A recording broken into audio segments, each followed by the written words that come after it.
আল্লাহ ওসমান হাদিকে শহীদ করেছেন। কি প্রস্তুতি নিয়েছিলেন আমি জানি না। এক শুক্রবার সকালবেলা সে সকল প্রস্তুতি নিয়ে জুমার নামাজ পড়তে আসছে। জুমার নামাজ পড়ে ফেরার পথে সে গুলিবিদ্ধ হয়েছে। পরবর্তী শুক্রবার রাতে সে শাহাদাত বরণ করেছে সিঙ্গাপুরে।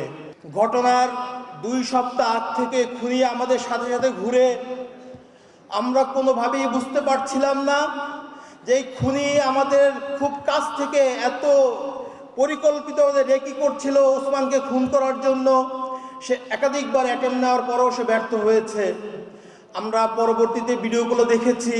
কালচারাল সেন্টারের ভিতরে তাকে শ্যুট করতে চেয়েছে, আরেকজন হঠাৎ করে চলে আসার কারণে সে শ্যুট করতে পারে নাই।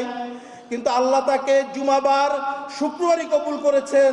এই জন্য খুনি শুক্রবার তাকে শ্যুট করে সফল হয়েছেন। প্রিয় ভাইরা আমার, আমি আর কাঁদতে চাই না। পরিবারের দিকে তাকিয়ে আমার ছোট বোন ভাইদের আহাজারি আর দেখতে চাই না।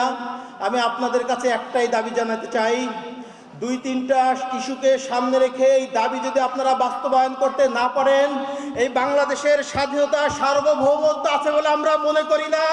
যে স্বাধীন বাংলাদেশে আল্লামা দেলোয়ার হোসেন সাঈদীর সাক্ষীকে ভারতের কারাগারে পাওয়া যায়, যে উসমানের খুনি করার 6 ঘন্টার ভিতরে বাংলাদেশ বর্ডার পার করে যায়, এই দেশের স্বাধীনতা সার্বভৌমত্ব আছে বলে আমি বিশ্বাস করি না।